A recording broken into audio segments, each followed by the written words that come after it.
Congratulations to the Oklahoma City Thunder for making it out of the conference finals and into their first finals appearance since 2011, I think, or 12. So shout out to them, bro. Insane. Coming into the season, they had a lot of question marks, especially after last season. The way that they came out, lost to the Mavericks. People were like, are they ready yet? Are they still too young?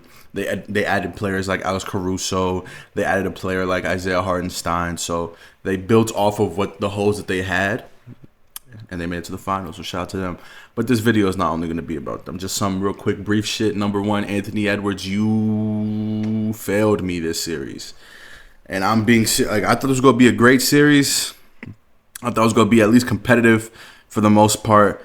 But when you come out, you have one good game and it's the blowout. I'll say, like, genuinely, I think he had one good game. His other good game was extremely inefficient, and they lost. And the other game after that, he played like ass. Like, he just didn't have the series I think most of the world thought he was going to have, which sucks because I'm a big Anthony Edwards fan. But I think that means we should kind of slow down with the prop. Like, he's only 23 years old. He has a lot of time to still grow and become the player that, like, he can become. He has 2 conference finals appearances already in his young career. He just hasn't really performed well in either. And I know there might be some Timberwolves fans that don't really agree with that. And I don't care. He hasn't performed well in either of his conference finals appearances. Cry about it. It's just the truth. But yeah, my player of the series for that series is easily, and I mean easily, J-Dub. That man, J-Dub. And I know people might be like, oh, Shea. I don't even know who. Did they do Western Conference MVP? Let me actually look up. Western Conference Finals MVP. They gave it to Shea. I don't agree with that. I think that J-Dub had a better series, man. I think J-Dub got them out of a lot of bad situations, and I think his defensive impact was what won them this series. And I know a lot of people are giving prop, as they should be giving him prop, to Caruso. He's a great defender. And Chet had a good bounce-back series. J-Dub and Chet had a good bounce-back series from the Nuggets. But at the end of the day, I think that J-Dub had the best series on OKC. And it's okay to disagree with me. I understand Shea had a great series. He had 2 games where he had like 40, 34. Great play. He showed that he can make at a high level. That's great for him. I just think that J-Dub's contribution should be more magnified in the grand scheme of things. Other things I have to say about this series, Julius Randle.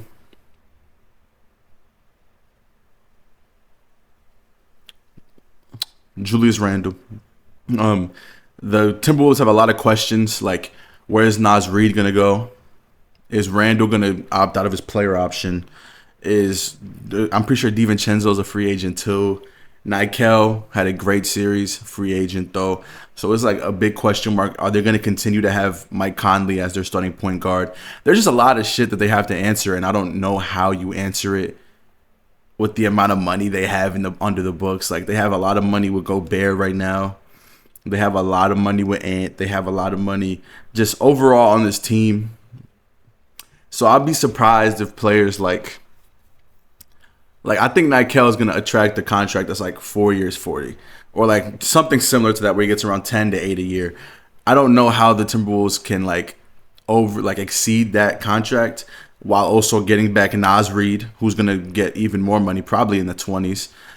Somebody like Randle, who's a hot commodity right now, because even though he didn't play well in the Western Conference Finals, the 2 series before that he was good, and he had some moments in this conference finals. I'll be real. I'm pretty sure in the last game he played pretty well, but there's just so much for them to understand and do, so much for them to like attack as a team.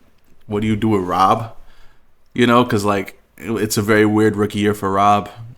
Like, what do you do with Rob? Like, Rob's coming into this season. A lot of people had him as like kind of like a dark horse rookie of the year because the Timberwolves don't have like an excellent point guard. Like, Mike Conley's steady. He's a vet, but he's not excellent. He's not this great PG.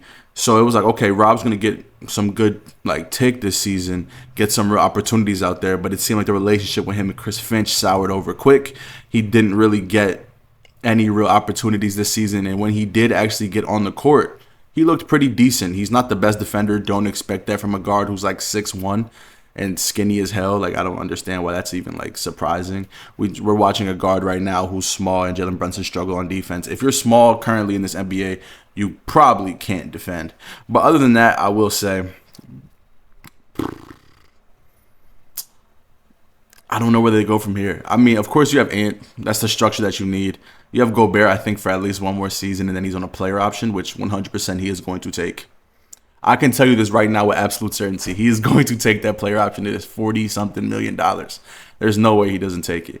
But they have like some structure, but like other than Ant, it's looking kind of spooky over there. So it might be a good brief, like it might be a time period where the Minnesota Timberwolves take a big fall off or a big drop off with Ant still showing that he's excellent. Kind of like how the Suns are right now, because they made the finals and then after that they steadily declined and are on a worse trajectory still with D-Book being excellent.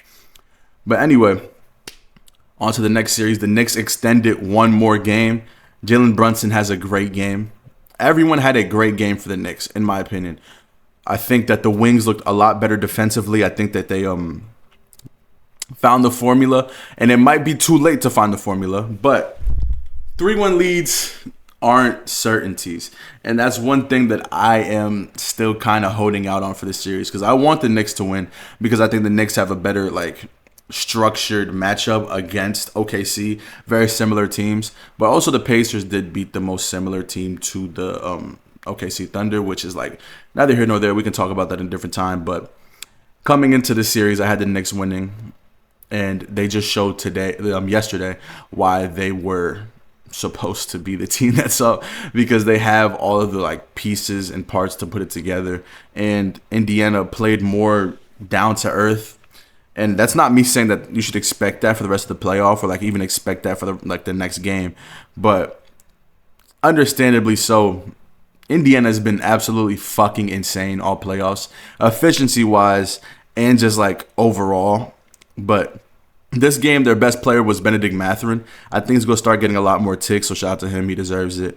But Tyrese had his worst game of the playoffs, probably shooting 28%, 8 points, 6 assists. TJ McConnell, 7, 5, and 5. Miles Turner had 5 points. Andrew Nembhard has really fallen down to earth in this series, and he has 6 points.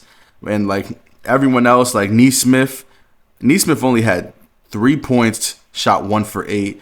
And that's kind of more of his thing. Like, I'm not even saying that to be like, oh, Nesmith's trash. It's just that he's been so fucking insane that this is kind of like him falling down to earth like Nembhard has. Because Nembhard over the last few games, I understand he's a good wing defender for his size, but he's had basically this whole Knicks series, he hasn't dropped over 15. He has 15, 12, 9, 3, and 6.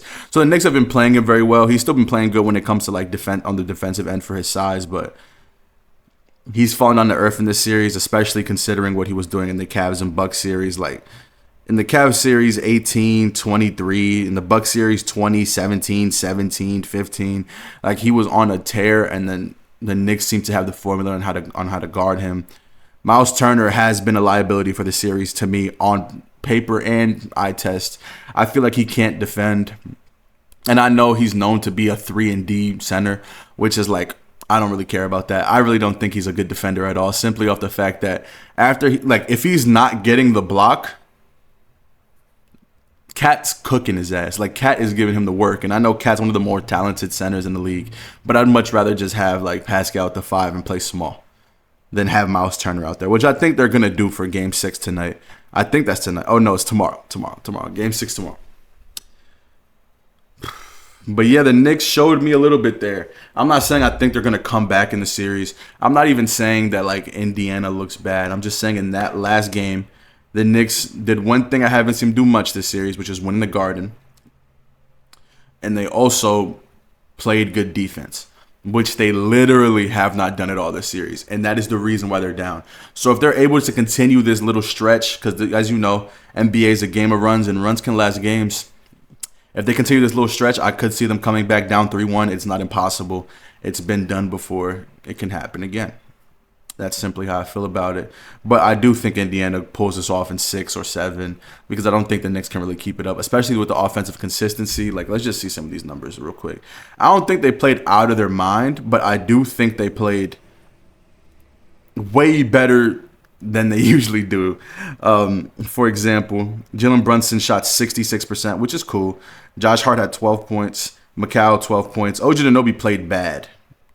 But like having your whole starting lineup has over 10 points and you're also defending well, there's not really a way you can lose like that. And I think that's the formula that the Knicks should have because they have such a good defensive team and they also can like all of their defensive players can hold their own offensively, whether it's OG Anunoby within the 3-point line or driving, or whether it's like Mikal Bridges getting his open threes or even his little mid-ranges he used to hit with the Nets. They're able to get their own shots. The only person that's really not able to get their own shot is Josh Hart, but he's good at getting the offensive rebound and putting it back up. As we've seen today, he had 3 offensive rebounds, which is a team high. So, yeah. My prediction for the next game is the Knicks winning, and I think it goes to 7, and then the Pacers winning 7. And Pacers versus OKC, that's a prediction for a different time. But, yeah, this is just a quick little video talking about the games that happened. Thank y'all for tuning in. See y'all next time. Peace.